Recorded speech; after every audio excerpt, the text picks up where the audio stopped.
fleeing from and that is much more expensive, as I mentioned earlier, much more expensive than wind and solar energy. It makes no sense, and we should all be raising our voices against that policy. I would also say that I would like to congratulate everything that my colleague is doing to fight this aberration. Thank you. Statements by members. Déclaration des députés. The Honourable Member for Scarborough-Agincourt. Madam Speaker, congratulations to Bonnie Wong on her retirement. As the Executive Director of the HoC Mental Health Association, Bonnie's work has changed lives. Bonnie expanded culturally competent services for East Asian youth and seniors, launched 3 new satellite offices, and established a nurse practitioner-led clinic to provide primary care access for the Scarborough community. Bonnie also served the wider community as co-chair of the Mental Health Sector Group on the Collaboration Council of the Scarborough, Ontario Health Team. She even came to Ottawa to fiercely advocate for the inclusion of people of color in mental health policies. Under her leadership, HoC just became accredited with an exemplary standing of 98.3% under a global standards program. Thank you, Bonnie Wong, for your dedication, hard work, and advocacy for mental health. The Honourable Member for Northumberland, Peterborough South. Thank you, Madam Speaker. Today is a good day for the cause of human rights here in Canada. Bill C-281, the International Human Rights Act, has passed in Foreign Affairs Committee. C-281 will help hold human rights violators accountable, raise the awareness of prisoners of conscience, and prevent genocidal regimes from broadcasting their propaganda on our airwaves. And it will help eliminate the vile cluster munitions from the face of this earth. I'd like to thank the member from Sherwood Park, Fort Saskatchewan, for his friendship, his support, and his leadership on this important piece of legislation, and all members who work collaboratively together to get this back to the House. However, our job is far from done. We are in a minority parliament, and of course there are no guarantees in a minority parliament. So that's why I would call upon all members of this House to work as hard as possible to get this legislation, this important legislation, passed as soon as possible. The Honourable Member for Windsor-Tecumseh. Madam Speaker, last Friday I was proud to represent the residents of Windsor-Tecumseh at the historic VW announcement in St. Thomas. That $7 billion battery plant will create thousands of good-paying auto jobs in communities up and down the 401. That's good teamwork, Madam Speaker, and good Liberal policy at work. The same Liberal teamwork delivered a $5 billion battery plant in Windsor that will create over 5,000 jobs in my community. And it's the same Liberal teamwork that delivered a $1.5 billion battery plant in Loyalist near Kingston. I'm thrilled my Conservative colleagues, the MP of London Middlesex Elgin and the MP for Hastings Lennox Addington, have joined me in representing ridings that are now home to billion-dollar battery plants, creating thousands of good-paying auto jobs. We see the benefits of Liberal policies at work, Madam Speaker, and the value of investing in auto and auto workers. Why, oh why, Madam Speaker, can't the Conservative leader see the same? Thank you. The Honourable Member for Rivière-des-Mille-Îles. Thank you, Madam Speaker. Today I'd like to underscore the 25th anniversary of a veritable art scene institution in the Lower Laurentians, the Petit Théâtre du Nord. Founded in a barn in Mirabel in 1998, the Petit Théâtre du Nord then moved to the Blainville Community Centre before finally setting up shop in the Boisbriand Creation Centre in a beautifully renovated old church. It has certainly come a long way. Year after year, this theatre company has distinguished itself with an accessible, professional, and entertaining program in order to showcase the new generation of authors and actors in Quebec. Bravo to the whole team of this theatre for its 25 years of entertainment and belly laughs. Congratulations to Luc Bourgeois, Sébastien Gauthier, and Mélanie Saint-Laurent, artistic directors and founders of the Petit Théâtre du Nord, for this incredible success. Happy 25th anniversary, and especially happy summer season. Thank you. The Honourable Member for Châteauguay-Lacolle. Thank you, Mr. Speaker. I would like to take the advantage of National Tourism Week to invite people to visit the magnificent riding of Châteauguay-Lacolle, my riding. It's situated between the U.S. border and the Saint Laurent River, and it offers so many things for tourists. Whether it be the magnificent Saint Bernard Island in Châteauguay, the Safari Park, or wine and cider makers, tourists will make pleasant discoveries throughout their visit along the Circuit du Paysan. In fact, I urge you to consult its website, where you will find any number of ideas for outings and visits. Enjoy your visit to my riding. El Surrey, White Rock. I come from a three-generation family of professional football players. Courage, loyalty, integrity.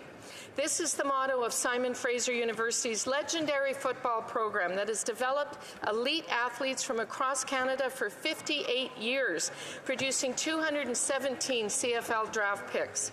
Alumni include TFN star Farhan Lalji, sports broadcaster Glenn Suter, CFL veterans Dave Cutler, Rick Clausen, Lou Pasaglia, and community leaders like Glenn Orris, Casey, a prominent Vancouver lawyer. On April 4th, SFU terminated its football program.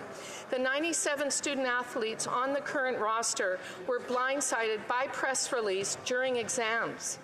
Many players depend on football scholarships to pursue higher education. Scrapping this program is a major blow to varsity sports in BC. I encourage all sports lovers to join thousands and sign the Alumni Online petition. Let's save the SFU football program.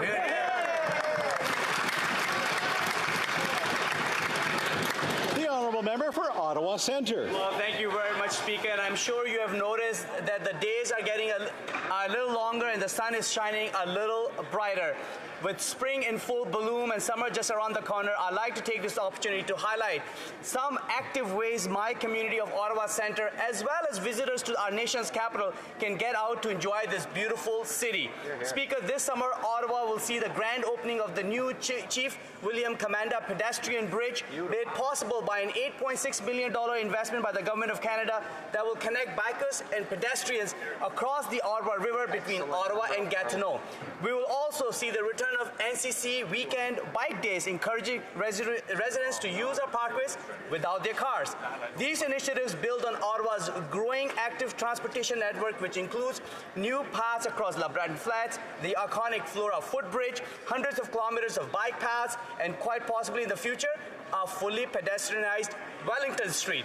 Speaker, I encourage all members to join the residents of Ottawa Centre wherever you're visiting our city by walking, biking, running, or just rolling around. Thank you very much. The Honourable Member for Mississauga-Streetsville. Mr. Speaker, today I rise to speak about the brave men and women who serve as firefighters in our communities. These courageous individuals put their lives on the line every day to ensure that we all remain safe from emergencies. They are the front line of our emergency response system.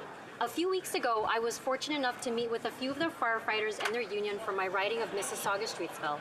Our interaction was enlightening, and it reinforced my admiration for the invaluable work they do. Bill C-224 was introduced by the member from Longueuil, Charlemagne. This bill is a national framework for the prevention and treatment of cancers linked to firefighting. It has passed in this House with unanimous consent and is now in the Senate. As elected officials, we owe it to our firefighters to ensure they receive the support and resources needed to remain healthy and safe. I would like to take this opportunity to thank firefighters from across Canada for their dedication and continued service to keep us safe. Thank you, Mr. Speaker. The Honourable Member for Mégantic-l'Érable. One morning in January 2020, my phone rang, and it was the father of Catherine, a close friend of my daughter Justine, who told me that she had died in a car crash with her boyfriend Jérémy Routier. I had to break the news to my daughter. 3 years later, Mr. Speaker, Catherine and Jérémy are still with us as ambassadors for Chain of Life, which seeks to educate young people on the importance of organ and tissue donation.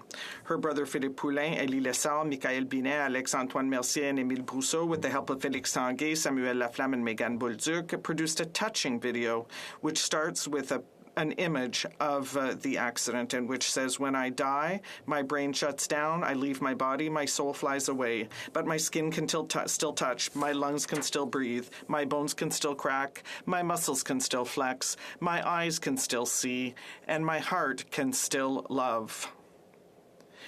The organs and tissues of Catherine and Jeremy have helped improve the lives of some 30 people, Mr. Speaker. Join the chain of life and share the video. Organ and tissue donation gives people a second lease on life. It's just common sense.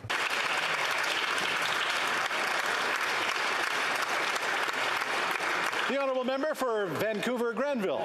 Mr. Speaker, next Wednesday, the Vancouver Chinatown Foundation will host their annual spring banquet. The foundation is dedicated to the revitalization of one of Vancouver's most historic neighborhoods, honoring a culture and community established in Vancouver over 100 years ago. They're building a more resilient and inclusive community and preserving Chinatown's irreplaceable cultural heritage, the historic heart of Vancouver. To generate support and awareness for their foundation, the foundation holds several events each year. Some of the phenomenal work includes the Autumn Gala, which in recent years raised an impressive $1.1 million towards 230 units of social housing. The spring banquet next week is held annually to remember the stories of working, playing, and living in Chinatown. It's a celebration not only of Chinatown's future, but also its long and storied past. I'd like to particularly thank my friend Carol Lee, chair of the board of the foundation, the indomitable force behind this historic community's revitalization. Thank you all for the work that you do in preserving Chinatown in Vancouver for generations to come.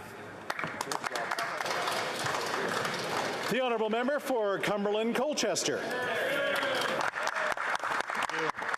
Mr. Speaker, I rise today to announce the death of a groundbreaking tidal energy project near Digby, Nova Scotia. It is operated by a world-leading company, Sustainable Marine, which has been killed by this Liberal government. A wonderful opportunity to make this country a leader in clean energy has been lost, and thousands of hours of hard work have been wasted. This paints a picture of a government that is psychosclerotic, unintelligent, unimaginative, and unwilling to experiment with new ideas to protect our environment, outside of taxing Canadians into submission at the fuel pump. In the paraphrased words of the Premier of Nova Scotia, the federal government is shutting down a project which would change the economy of Nova Scotia and supply clean, green energy. This federal Liberal government is happy to saddle you with a carbon tax which will cost you more and does little to protect the environment. Shame on the Liberal government. Mr. Speaker, I say shame, shame, shame, shame.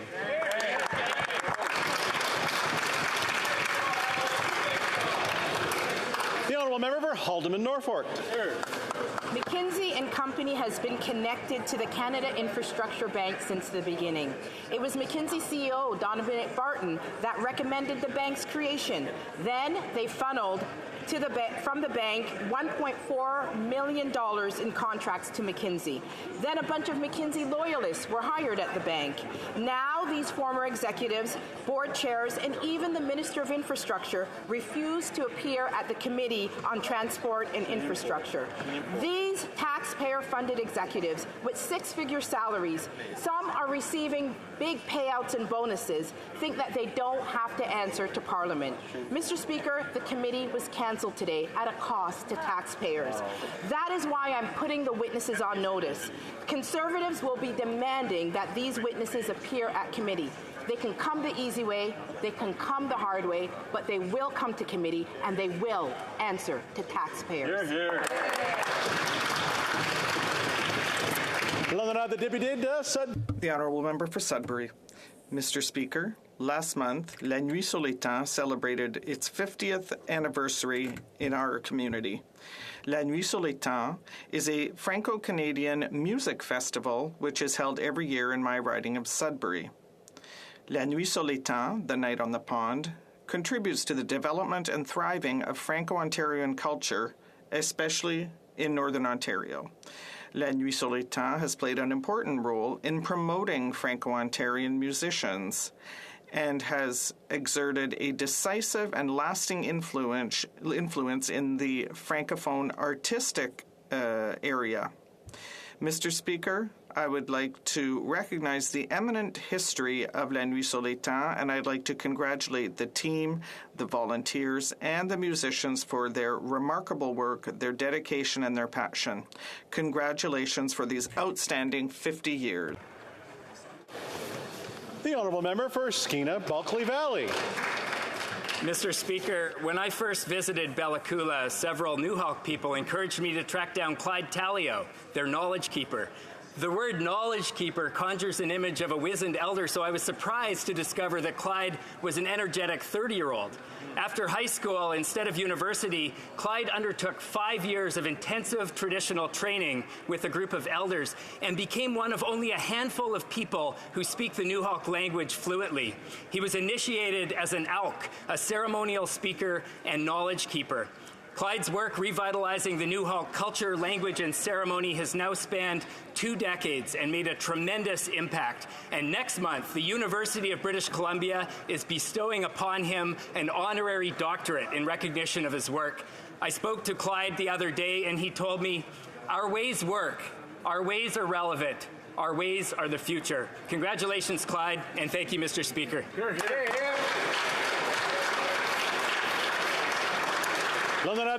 The Honourable Member for Therese-Blainville. May 1st is International Workers' Day, which is underscored in Quebec with marches and demonstrations decrying inflation. Too many workers are having trouble making ends meet, so we need to listen to them. May 1st is the time to remember the fight of the working class and the many gains that they have made for us. And we should never take these gains for granted. Workers and strikers can still be replaced by strike breakers, as we see in the Port of Quebec. 60% of those who lose their jobs are abandoned by EI. 150,000 people are striking right now, and yet the minister is not doing her job. So we need to stand together and show solidarity. Happy May 1st.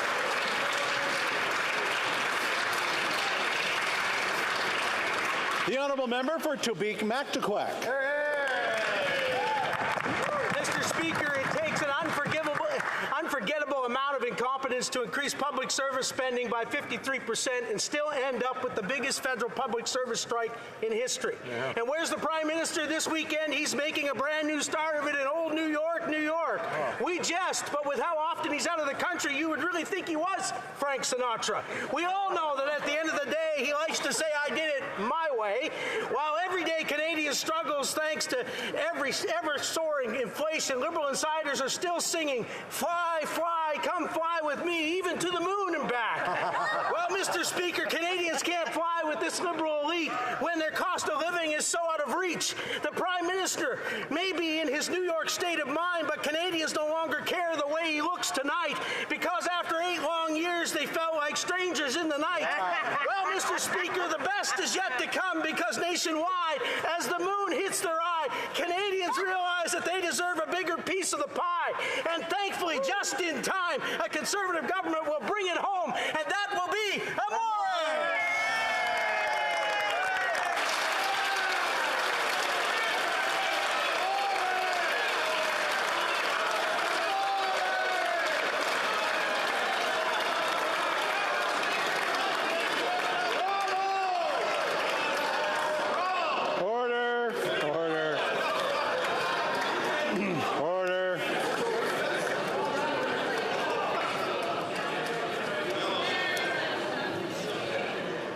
Member for Kitchener-Conestoga.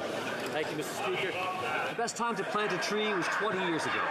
The second best time is now, or in this case, this past weekend. The rain did not dampen our spirits in Kitchener-Conestoga. We had an amazing turnout for 2 Earth Day tree plantings in our community.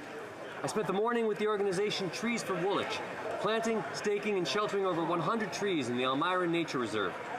And that afternoon, I joined another hard-working group of volunteers by Let's Tree Wilmot.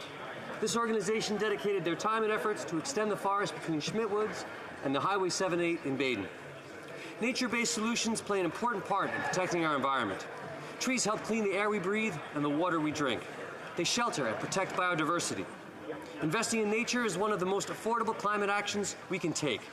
So to the amazing volunteers at Tree for Woolwich and Let's Tree Wilmot, thank you for your time and dedication in selflessly planting trees, knowing that in your lifetime you may never sit in their shade. Future generations might someday spend an Earth Day in the very forests you helped create. Thank you, Mr. Speaker. Oral questions. Question orale. The Honourable Leader of the Official Opposition.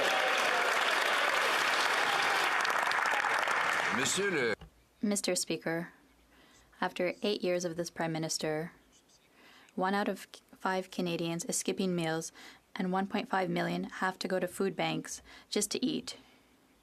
We have a government that costs 50% more in bureaucracy and a strike at the same time. What is the Prime Minister doing?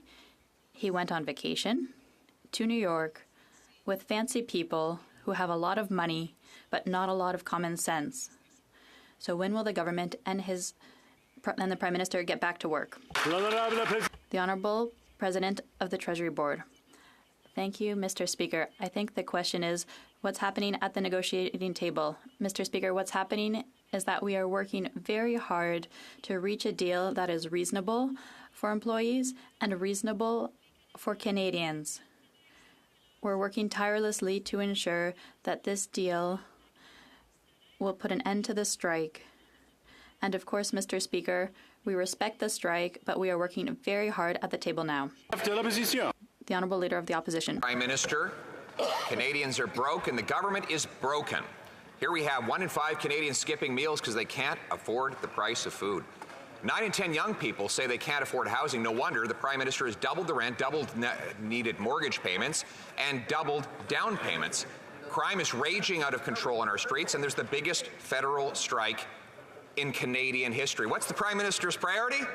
Why another vacation? This time to New York to hang out with the people who have lots of money but not a lot of common sense. When will the Prime Minister and his government get back to work? The Honourable President of the Treasury Board. Mr. Speaker, in the Leaders of Opposition comment, I believe I heard he's asking what is happening at the table at this time, and what's happening is that we are negotiating. We are trying to find a reasonable deal for public servants that will be fair, and we are working day in and day out to get to that deal. We also respect the workers as they are striking, but we know that the best deal that we will find is at the table. Thank you, Mr. Speaker. The Honourable Leader of the Opposition. Well, they consider the best deal to be paying 50% more tax dollars on bureaucracy and end up with a strike regardless. The average Canadian household has to spend $1,300 more in federal tax just for bureaucracy, and they're not getting the services that they're paid for. This is on top of 40-year highs in inflation, a doubling in housing costs, and jobs that are leaving our country because the Prime Minister's gatekeepers are sending them away. So why doesn't the Prime Minister turn his plane around, get back to Ottawa, do his job, and get his government back to work? The Honourable Minister of Tourism and Associate Minister of Finance. Thank you, Mr. Speaker. Let's look at the facts, Mr. Speaker, because we have a lot of bluff and bluster from the other side, and this government has been working for Canadians since the day we formed government. And, Mr. Speaker, let's just take a look at the facts over the last year. The strongest economic recovery in the G7, 830,000 jobs created since the worst time of the pandemic. Mr. Speaker, an economic recovery that is faster than the United States. Mr. Speaker, over 700,000 people lifted out of poverty. Mr. Speaker, we're going to continue to lead growth into the G7. Mr. Speaker, we're here working for Canadians every day. That's our job. We're going to keep doing just that. The Leader of the Opposition. Wow, are they ever out of touch? Telling Canadians that they've never had it so good. Well, the 1.5 million people eating at food banks, some of them asking for help with medical assistance and dying because they're too hungry and miserable to go on, might beg to disagree with that rosy picture over there. Meanwhile, the Prime Minister expatriates our jobs to other countries. Most recently, we have Glencore, an ethically challenged company, threatening to take over one of the oldest resource companies in Canadian history, Teck Resources. Will the government protect the thousands of jobs at stake and our minerals by blocking this takeover? The Honourable Minister of Natural Resources. Thank you, Mr. Speaker. Certainly, critical minerals is an enormously high priority for this government. It represents a generational economic opportunity for Canada. At this point, there is no formal offer on the table, but certainly as a British Columbian who lives in Vancouver, where Teck is headquartered, I am very proud of the fact that it does its corporate offices in Vancouver, its research and development is done in British Columbia. It is an important member of the Canadian business community, and we certainly are in touch with them on an ongoing basis.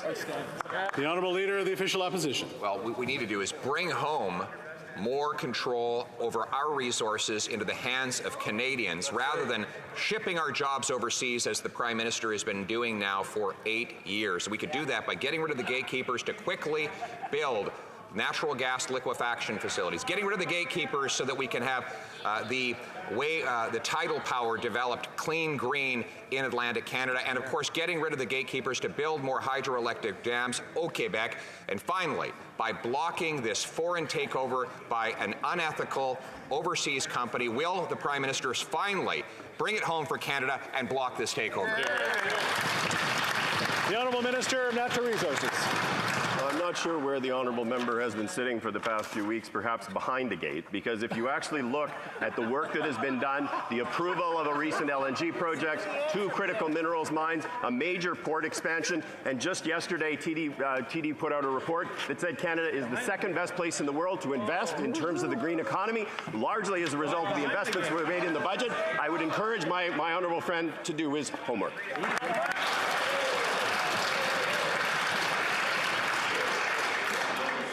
The Honourable Member for La Prairie.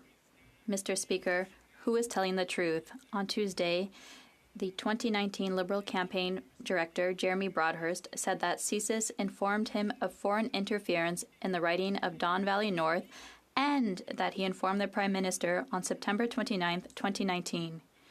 Yet the Prime Minister said in this House in November 2022 that he was never told anything about federal candidates receiving money from China. Who is telling the truth, Mr. Broadhurst or the Prime Minister? The Honourable Minister. Mr. Speaker, the Prime Minister was very clear in the House, and since we formed a government, that foreign interference in our democratic institutions is a serious matter. Attempts by a number of countries to interfere in our democracy are increasing, and that's why our government has taken very concrete measures, effective measures, to counter that interference. We are ready to go even further. We look forward to recommendations from Mr. Johnston, and we will continue to ensure that democratic institutions are protected. The Honourable Member from La Prairie. Mr. Speaker, on September 29, 2019, there were a few hours left to change the candidate. The Prime Minister could have acted, but he didn't want to risk giving his political opponents an advantage. So the Prime Minister turned a blind eye, looked the other way, and said that no one informed him of anything. This Prime Minister is inventing an alternate reality and now wants us to trust his special rapporteur, appointed by him and for him, on the subject of Chinese interference. When will there be a public and independent commission of inquiry? The Honourable Minister of Intergovernmental Affairs.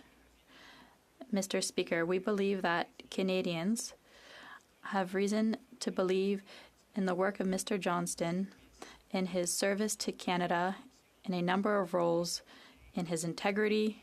He will be transparent in his work as rapporteur, special rapporteur, who is independent, and he will give guidance to the government as to the next steps to reassure Canadians that our democratic institutions are truly protected. We look forward to working with Mr. Johnston and to sharing his recommendations with all Canadians. The Honourable Member for Rosemont-La Petite Patrie. Mr. Speaker, the Prime Minister is missing in action when it comes to fighting record grocery store profits. The Prime Minister is MIA when it comes to fighting the housing crisis. He is MIA when it comes to fighting the climate crisis. The Prime Minister has been MIA for 2 years, while his employees...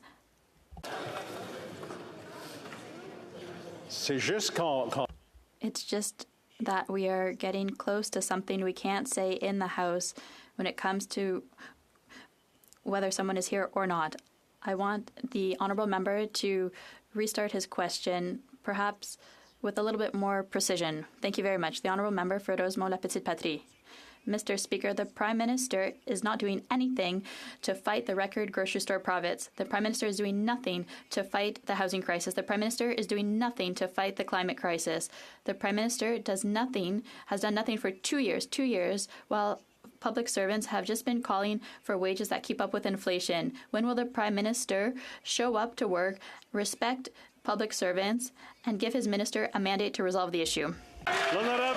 The Honourable President of the Treasury Board. Mr. Speaker, as the minister responsible for negotiations, here's another update for Canadians who are listening and employees. We are at the table today to try to find creative solutions that can help us move forward on this decision to reach a deal. The government, however, will not give in to unaffordable demands that would affect the opportunity to provide services to Canadians. Mr. Speaker, we are working tirelessly to reach a deal, and we will do so as soon as possible. Member for Winnipeg Centre.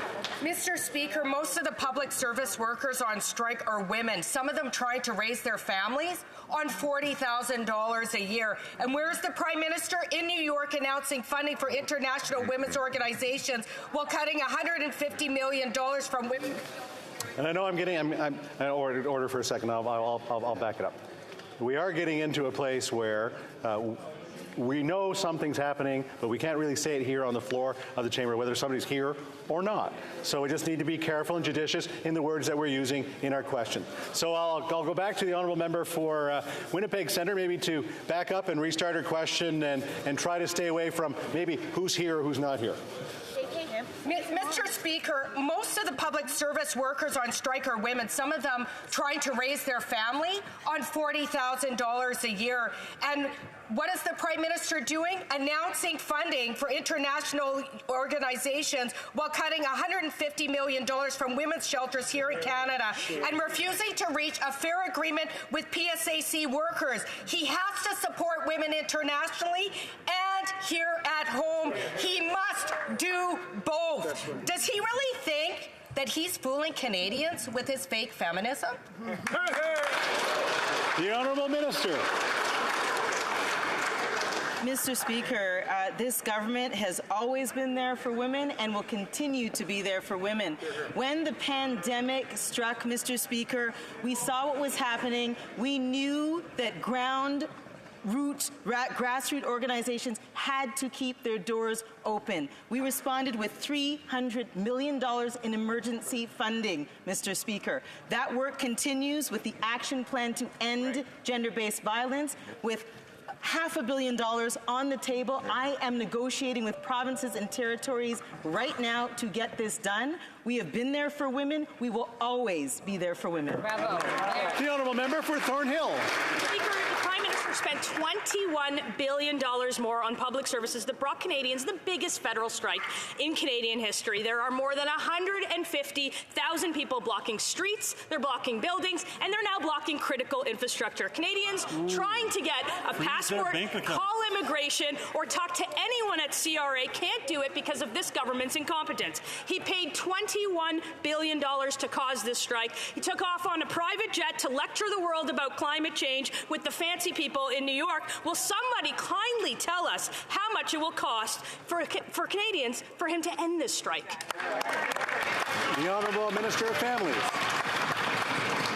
In difference with the Conservative members of Parliament, on this side we actually respect workers and we respect their rights. We are at the negotiating table right now to ensure that we get a fair deal for Canadian taxpayers as well as for the hard-working public servants who have been there for Canadians, particularly in their moment of need, particularly during the worst economic and health crisis that we have seen in a generation. Mr. Speaker, we are going to get a good agreement that is going to support our workers as well as Canadian taxpayers. Thank you, Mr. Speaker. Honourable member for Thornhill. Mr. Speaker, nobody is disputing the hard work of the public service. They are simply flabbergasted by the incompetence of this Prime Minister and this government. Right. He grew the public service by 53%. He hired his friends to do the work, and he still can't assure Canadians that they can get through to CRA or even get a passport in this country. He's on vacation again, far away from this strike. When will he and his government get back to work? That's right. The Honourable Minister of Families. I think what's particularly concerning about what the member opposite is saying is that the public service grew at a time when Canadians were in their darkest hour. That's Mr. right. Speaker, we were talking about a once-in-a-generation pandemic. We supported, and those same public servants supported 8.5 million Canadians to access the Canada Emergency Response Benefit. Those same public servants supported Canadians to receive the Canada Emergency Business Accounts support. Mr. Speaker, they were there in Canada's time of need. We believe in collective bargaining. We believe in the right to strike, and we believe and we will get a good deal for the public servants and for Canadians. Thank you, Mr. Speaker. The Honourable Member for Calgary Forest Lawn. While this Prime Minister jet sets to New York trying to up his phony celebrity profile, he leaves behind a Canada that feels more and more broken. He didn't say it was earned. Okay.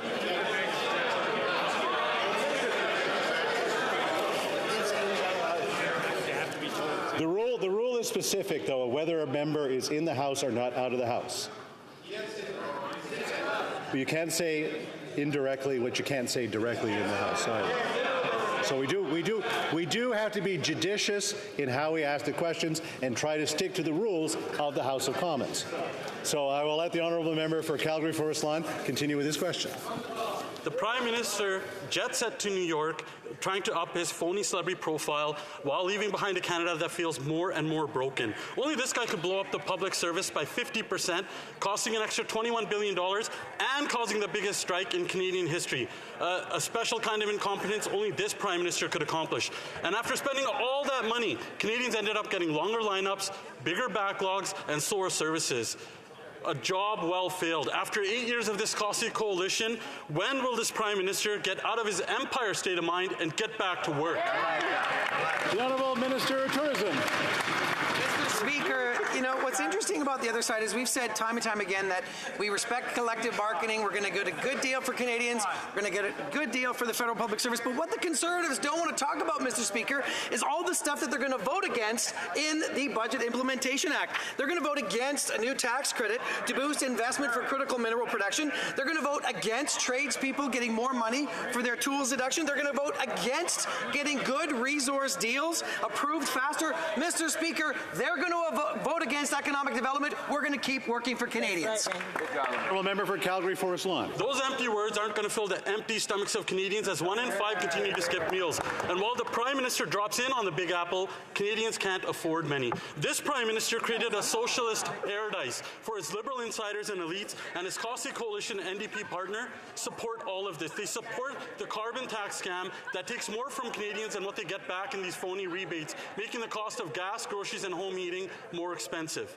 When will this team tax to the max, scrap the scam, and get back to work? The Honourable Minister of Families.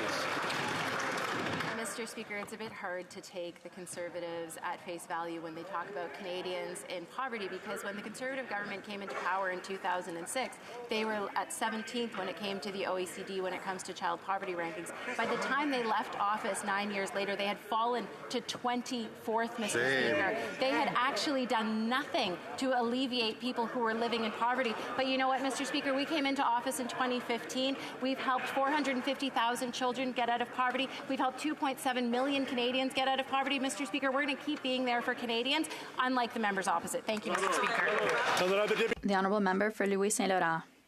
Mr. Speaker, currently there's someone in New York that there's a Canadian everybody knows who is having a great time. But here in Canada, there are millions of Canadians who are struggling. It's a serious matter. For 8 years, this government has increased public service spending by 50%, and today we have a general strike. Mr. Speaker, it's incredible. $20 billion more and a strike. Only the Liberals and this Prime Minister could do that. Why are the Liberals unable to resolve a problem affecting all Canadians? The Honourable Minister of Tourism. Mr. Speaker, we will continue at the negotiating table with the public service, and we will reach a deal that makes sense for Canadians. But, Mr. Speaker, what the Conservatives don't want to discuss is the fact that Canada is leading growth within the G7. We have 870,000 more jobs than at the worst part of the pandemic. We have a labour participation rate of Canadian women of 85%, Mr. Speaker. He doesn't want to talk about employed women or about the economy. We will do so, and we will grow Canada. The Honourable Member for Louis Saint Laurent. $20 billion more in spending. Let's talk about jobs. 150,000 striking federal workers now. That's the reality. But I'll try to be fair. I want to recognize something. Over 8 years, they've been consistent when it comes to ethics.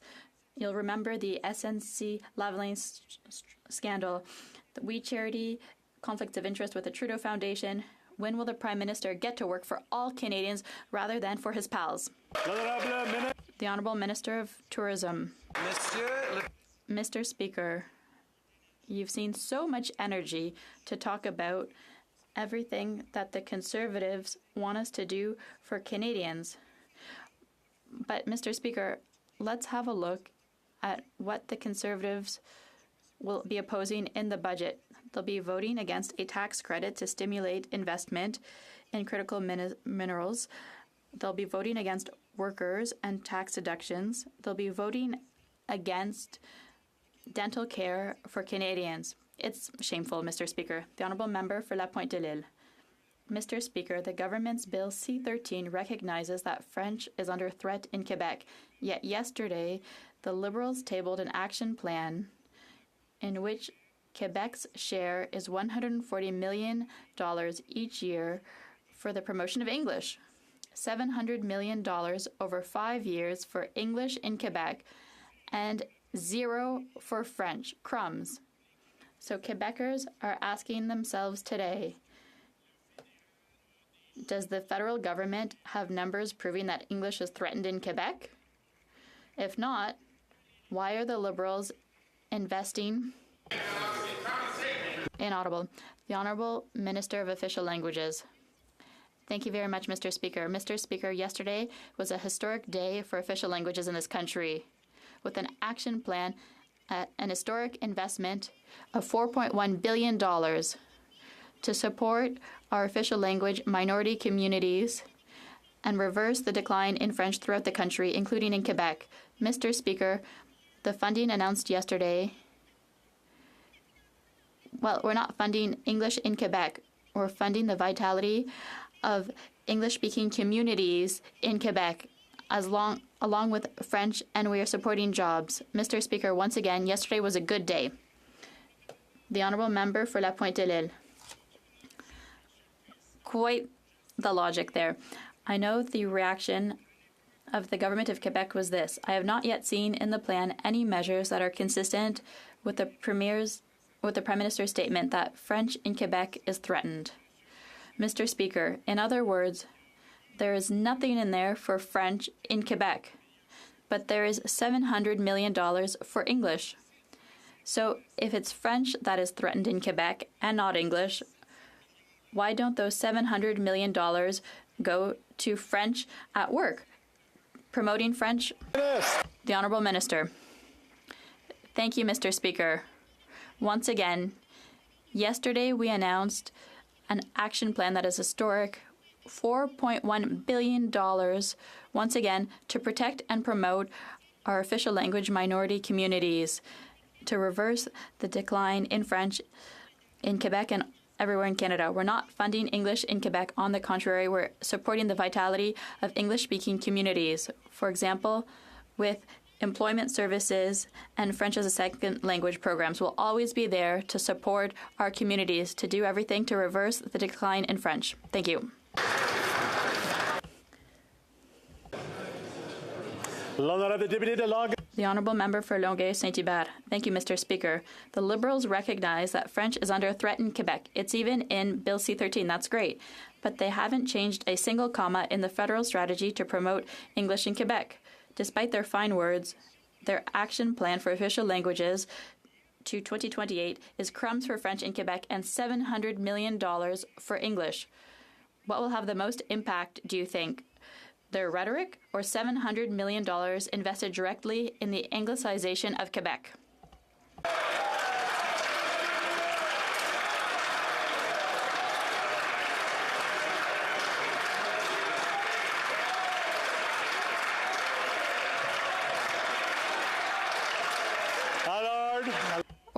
Order. The Honourable Minister for Official Languages. Mr. Speaker, it's quite the contrary. The investment we're making in official languages, we're doing everything we can to protect and promote French throughout the country, including in Quebec, but also to support our official language minority communities. Yesterday, the plan we unveiled, we had conversations with thousands of Canadians throughout the country. They talked about their priorities: Francophone immigration, investments in continuing education, supporting organizations on the ground, and ensuring that the government is showing leadership. And that's exactly what we're doing with the bill and our action plan. Thank you, Mr. Speaker. The Honourable Member for Hastings, Lennox and Addington. Mr. Speaker, after 8 years of this Prime Minister, many Canadians cannot afford a place to live. The Liberals have committed $90 billion on housing, and what do they have to show for it? A record of unprecedented mismanagement and ineffective governance. Mortgages and rent have doubled. It now costs an average of $2,500 a month to rent one room in a townhouse. And where is the Prime Minister during the crisis? He'd rather be gallivanting to New York City. I can't wait to see the outrageous bill he'll foist on struggling Canadians for this junket. Mr. Speaker, when will the Prime Minister and his government get serious and get back to work?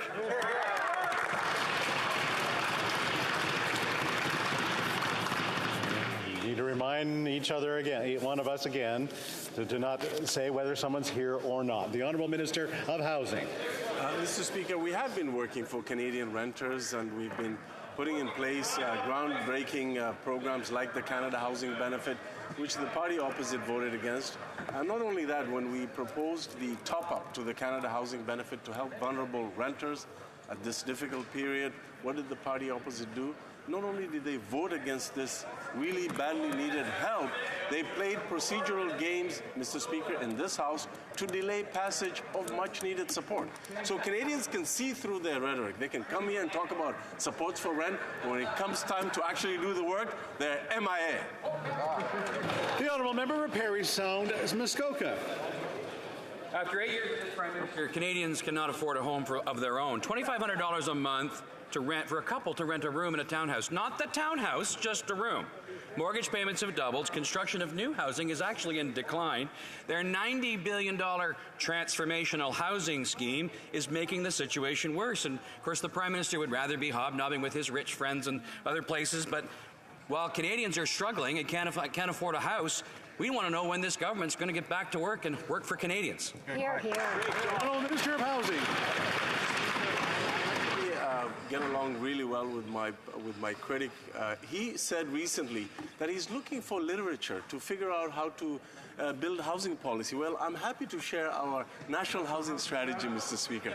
Not only that, I'm actually also happy to share with him the new groundbreaking Housing Accelerator Fund, which is about adding more housing supply, working with municipalities to make sure that we unlock more housing supply, including affordable housing, including purposely built rentals, including tying federal dollars of infrastructure to housing, while also making sure that we're taking care of the most vulnerable. In every aspect of those elements, Mr. Speaker, they voted against. The Honourable Member for Parry Sound, Muskoka. Well, I got news for the minister. I've read his national housing plan, and it's not worked. It's making the situation worse. And so every member on this side of the House can be very proud of the fact that we didn't write a blank check for Liberal failures and we voted against it. The housing minister doesn't seem to even understand that we're in a housing crisis. Their expensive schemes are making the situation worse and worse and worse. So my question is simple. When will this government learn that in a housing supply crisis, photo ops and talking points simply don't get more homes built? The Honourable Minister of Housing. The Conservative gatekeepers simply aren't serious when it comes to housing. When his leader was housing minister, he did nothing to help affordable housing opportunities. Now the Conservative position on housing is to do nothing, cut funding, and magically hope that things will get better. It's the same kind of thinking that underpinned his leader's call for the embrace of cryptocurrency to deal with inflation. That is not a serious plan, Mr. Speaker. Our national housing strategy is serious and is getting help to Canadians. The honourable member for Vancouver East. In committee, we found out that the former chief of staff to the past Minister of Defense provided a senator an altered official government document to bring Afghans to safety. And we found out that minister was copied on all communications. Wow. Shockingly, the minister said he was too busy at the time to check his personal government email account. Almost 2 years later, he says he still has not checked. How is this even possible? And does the Prime Minister really think this is acceptable? No. The Honourable Minister of Immigration. Mr. Speaker, during the evacuation of Kabul, there was an absolute crisis situation. The response of the Government of Canada during that time saved thousands of lives. I'm pleased to share with members of this House that today there are more than 30,000 vulnerable Afghan refugees who have received a second lease on life. When it comes to the issuance of facilitation letters, Mr. Speaker, we use those to move people through Taliban checkpoints. They were not intended for people to arrive in Canada. When we became aware of the use of inauthentic letters, we shared them with law enforcement to conduct an independent investigation. It was the responsible thing to do. The honourable member for Skeena-Bulkley Valley. Mr. Speaker, tomorrow is the National Day of Mourning, a day when we remember those workers who have been killed or injured on the job. Workers like Troy Pearson and Charlie Craig, who were killed when the tugboat in Janika sank near Kitimat. It's been a month and a half since the Transportation Safety Board issued 4 recommendations to prevent similar deaths. And every single day, workers board vessels just like the in Janika up and down our coast. So will this minister stand in this House and commit to finally implementing all 4 recommendations? Honourable Minister of Transportation. Mr. Speaker, I want to thank my colleague for his question, but also his constant advocacy on making sure that we increase the level of safety in our transportation industry.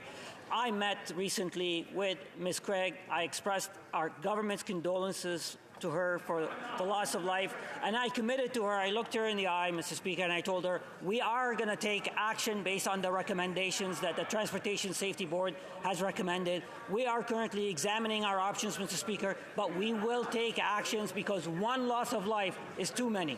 Thank you. L'honorable député de Lac Saint-Louis. Canadians deserve to have access to a fair and efficient passenger airline sector and to travel with relative ease and without major inconvenience and disruption. Many travelers, however, have experienced delayed and canceled flights over the past year. They deserve to be compensated accordingly. Can the Minister of Transport inform this House on actions our government has taken to ensure that air travelers' rights are respected and protected? The Honourable Minister of Transport. Mr. Speaker, I want to thank my colleague for his question and his leadership. Last year, we saw significant disruptions in the air sector as it was recovering from COVID. We promised Canadians that we will further protect their passengers' rights, and this week, Mr. Speaker, we delivered on that promise. We are reversing the onus on airlines to make sure that compensation will be mandatory. We are putting a new standard of service, and we are putting new rules for delayed and lost luggage. Plus, Mr. Speaker, we're simplifying the complaint process at the CTA. Mr. Speaker, protections for passengers in Canada will be the toughest in the world. Hear, hear. L'honorable député de Mégantic-L'Érable. The honourable member for Mégantic-L'Érable. After 8 years of this Liberal Prime Minister, despite a series of troubling revelations, this Prime Minister is using many different kinds of subterfuge to avoid answering questions. This week, he has continued to pretend that he has no affiliation with the Trudeau Foundation, and yet that foundation held meetings at the PM's office building. The so-called protector of our elections that he appointed was CEO of the Trudeau Foundation, and the person that he appointed to decide if we need a public inquiry was also a member of the board of that foundation. Why doesn't this PM get back to work and tell people the truth? Is he missing? The Honourable Parliamentary Secretary. Thank you, Mr. Speaker. Let's be very clear on the issue. The member knows full well that the Prime Minister has had no direct or indirect communications with the Foundation over the past 10 years. The Honourable Member for Mégantic-L'Érable. Mr. Speaker, after 8 years, we know what this Prime Minister likes, traveling around on a private jet, galas with New York high society, and people who don't really know what's going on in Canada, but the situation is serious. The Trudeau Foundation, through the brother of the Prime Minister, received $140,000 from the Beijing regime. This morning at committee, after various questions, the Minister of Public Safety was unable to deny the influence of the Beijing regime on the Prime Minister. The Prime Minister will be shortly running out of jet fuel if he keeps denying the evidence. When will he finally face reality and get back to work?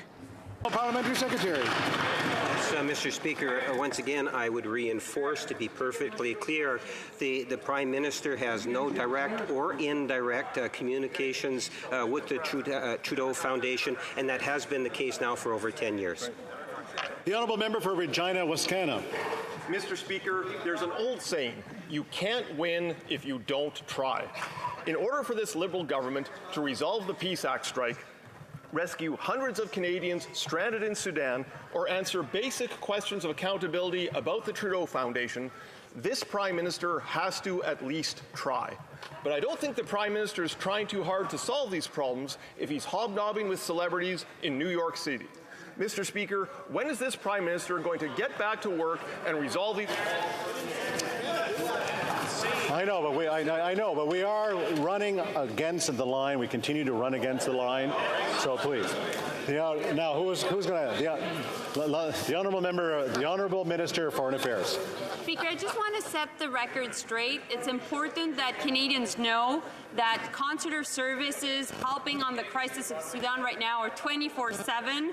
Their strike is not affecting these services, as of course there's 130 people right now at Global Affairs helping Canadians stranded in Sudan, and we'll work until every single one of them are back. Thank you. That's right. The honourable member for Red Deer Lacombe. The Prime Minister would have us believe that a wall exists between himself and the foundation that bears his family name, yet we know that the Prime Minister held a meeting with the Trudeau Foundation in his office. The Prime Minister's name is still listed as a member of the foundation. His appointed election watchdog was the president and CEO of the Trudeau Foundation, and his special rapporteur was a Trudeau Foundation board member until a few weeks ago. With walls like this, Mr. Speaker, what's holding up the roof of his New York hotel room? The Honourable Parliamentary Secretary. Yes, thank you, Mr. Speaker. And the member knows full well that the foundation actually met with public servants. The Prime Minister did not have a meeting that has been suggested by the member. He knows that. The Honourable Member for Thérèse de Blainville. Mr. Speaker, it's been 8 days already since the beginning of the public service strike, and we're still waiting for the Prime Minister to get involved. The union formally called upon him to join the negotiations. They've invited him, but the Prime Minister is turning his back. Mr. Speaker, 8 days is abnormally long for a labor conflict of this scope. The Prime Minister knows that services can't be offered to people if 155,000 public servants are missing. When will he do something instead of further extending this labor conflict? The Honourable President of the Treasury Board. Thank you, Mr. Speaker. These public servants provide important services to Canadians, and this government appreciates their service. For 3 weeks now, we've been in mediation with the Public Service Alliance to find an agreement that is fair for workers and for Canadians. We have a good agreement on the table. And we must also ensure that we do not disturb the services we offer to Canadians. We will manage it. Thank you, Mr. Speaker. The Honourable Member for Lac-Saint-Jean. Mr. Speaker, the Border Services Agency seems to have just woken up to what's happening in Sudan. Yesterday, Ottawa decided to stop sending asylum seekers back to that country where their lives are in danger. You might say better late than never, Mr. Speaker, but when you're talking about human life, it would be better to say the sooner the better. Ottawa should immediately have responded from a humanitarian perspective. Sudan has been in chaos since April 15th, and only yesterday have they stopped sending people back, and this morning, a first Canadian plane started evacuating nationals. Did this government learn nothing from the Afghanistan fiasco? The Honourable Minister. Mr. Speaker, as you know, evacuating Canadian nationals from Sudan is our absolute priority. A few days ago, the UN Secretary General said that Sudan was one of the most dangerous places in the world right now. So, this is a volatile and challenging context. 200 Canadians have been evacuated, 2 airplanes have left Sudan, and the objective is to help all Canadians who have raised their hand and are waiting for help. That's currently around 800 people. We are in contact with all of those people. Some want to leave by air, others by land, and we will be there to speak with the various countries around Sudan in order to negotiate the evacuation of those people. Mr. Speaker, after 8 years of this Prime Minister, violent crime is up 32%, gang-related killings up 92%. Shocking. Yet this Prime Minister and his Attorney General continue to ignore the demands of police chiefs begging for bail reform in this country. After months of empty talks and no action, our communities feel less safe as repeat violent offenders are continuously being released. And what is the Prime Minister doing about it? He'd rather hang out with his liberal elites in New York City. When will he and his government finally get back to work? The Honourable Minister of Justice. Mr. Speaker, Canadians have a right to feel safe, and they have a right to be safe. And that's precisely why, Mr. Speaker, working with the provinces and territories, with provincial attorney and territorial attorneys general, we are proposing to amend parts of the criminal code to strengthen the bail regime and work with the provinces so that they can also better administer the bail regime with adequate resources. Mr. Speaker, we all have to work on this problem together. It is complex given the structure of Canadian federalism and the assignment of responsibilities, and we are doing just that. Excellent. Let me see. The Honourable Member for Sandwich Gulf Islands. Mr. Speaker, just in time for Earth Day, this government approved a devastating nature-killing project, massively expanding the Port of Vancouver at Roberts Bank. It's also a job-killing project because the head of the Longshoremen Dock Workers Union says it will be devastating. But wait, I'm going to anticipate the minister's answer and save him some time. He's going to tell us there's 370 legally binding conditions. Here's my favorite, 14.7.1. The construction cranes will be painted in a color that matches the nature they are destroying. How does he make this match up to the COP15 commitments to protect nature? Shame! The Honourable Minister of Transport. Mr. Speaker, as I announced in the House of Commons here last week, the Minister for Natural Resources and I informed Canadians that we've declared the Roberts Bank terminal expansion is in the national interest. We have obligated the port with 370 conditions. I know the member opposite has read the entire number of conditions, how strict they are and how focused they are on ensuring that we protect the environment. Mr. Speaker, we've committed to Canadians that the best way to develop and grow our economy is having an environmental plan. We're showing Canadians how the economy and the environment go hand in hand. Oh, you're on fire. All I'm saying, help me help you. The Honourable Member for Kamloops, Thompson Caribou. 32% the increase in violent crime, 92% the increase in gangland slangs. Police and premiers begging for bail reform. Where would the Prime Minister rather be? Not in Kamloops looking at boarded windows from break-and-enters. Not in Vancouver seeing failed Liberal bail policies. And not in Toronto, where broken bail policies have led to crime. When will this Prime Minister get back to work on bail so that Canadians can feel safe rather than jet-setting? Honourable Minister of Justice. Speaker, as I've already said to the House on numerous occasions, we're working with the provincial and territorial attorneys general on bail reform. I've committed to doing that and tabling it in this House before the end of this session. And, Mr. Speaker, we are on track to do that.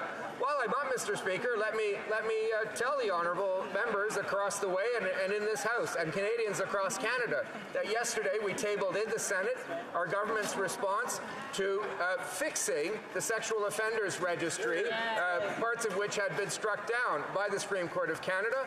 We have, Mr. Speaker, created a presumption in favour of registration as well as other measures to strengthen the sexual offenders registry. The Honourable Member for Montmagny-Lille, Kamouraska-Rivière-du-Loup. Mr. Speaker, since this Prime Minister came to power, violent crime increased by 32%, and gang-related crimes skyrocketed by 92%. Sexual offenders can live out their sentence from the comfort of their home, watching Netflix. We are asking for it. Police forces are asking for it. We want more severe laws so that criminals go behind bars and don't just spend time in their living room. Mr. Speaker, instead of strutting around, jet-setting, hobnobbing everywhere in the world, Mr. Speaker, including everywhere in the world, including in the Big Apple, will the Prime Minister get back to work and fix this problem once and for all? The Honourable Minister of Justice. Mr. Speaker, as I have said several times, serious crimes deserve serious consequences, and our government will act on several different fronts to ensure that victims of sexual assault are treated with dignity and respect. Yesterday, in the Senate, Mr. Speaker, I tabled Bill S-12 to fix the sexual offenders registry. This legislation will also give more power to victims, and I hope that all parties in this House will support that bill. Mr. Speaker, that comes in addition to other measures. For example, Bill C-3 and C-51, in order to protect victims of sexual assault. The Honourable Member for Saint-Léonard-Saint-Michel. Mr. Speaker, our government has worked very hard to enable Canadians to have a more healthy lifestyle. We have created significant initiatives, such as updating the Canada Food Guide, new nutritional labeling standards, and investing $10 million in Budget 2023 to encourage people to adopt a more active lifestyle. Can the Minister of Health tell us about what new measures might be added to the Canada Healthy Eating Strategy? The Honourable Minister of Health. Thank you, Mr. Speaker. First of all, I'd like to thank my colleague for Saint-Léonard-Saint-Michel for her question and her leadership, as well as her insistence on protecting people's health. That is why we are so proud of her Bill C-252, which will protect children from the negative effects of food and beverage advertising. We are bringing in initiatives to improve food labeling and in order to enable people to make better food choices. And that's why Budget 2023 includes $10 million over 2 years and to support organizations like Participaction. Thank you. Be allowed to enter Canada with this letter is what a senator's office told people when distributing hundreds of unauthorized travel documents. Yet the Minister of Defense said he didn't know this was happening because he, quote, wasn't reading his emails. These actions put lives in danger and vaporized any illusion of equity in Canada's grossly inadequate evacuation of Afghanistan. And none of the people involved in this scandal have faced any consequence. Is the government comfortable sending a message that the system is so broken that the only way to help people during crisis is for Canadian politicians to issue fake travel documents? Good question. The Honourable Minister of Immigration. Mr. Speaker, as I've indicated earlier today, the crisis situation during the evacuation of Kabul presented extraordinary challenges. Despite those challenges, thousands of people were able to escape and their lives were saved. I'm so pleased to share that there are more than 30,000 Afghan refugees living in Canada today as a result of this initiative. These are people I have met. They are living in our communities. I happened to meet some in the honourable member who posed the questions community during one of my recent visits to Calgary. We're going to continue to do what we can to protect the integrity of the system, including the decision that we made previously to refer the use of inauthentic letters to law enforcement. It was the right thing to do. We're going to continue to be a welcoming country and protect the integrity of Canada's immigration system. The Honourable Member for Sarnia-Lambton. Mr. Speaker, every day I'm receiving calls at my office from people that are struggling with the high cost of living that this Liberal government has caused. Seniors who are losing their homes or having to go back to work. People who are skipping meals because they can't afford to eat and heat. Other people who can't find affordable housing. And what's the Prime Minister's response? Wants to jet set with the rich and famous while Canadians struggle. When will this government get serious and get back to work?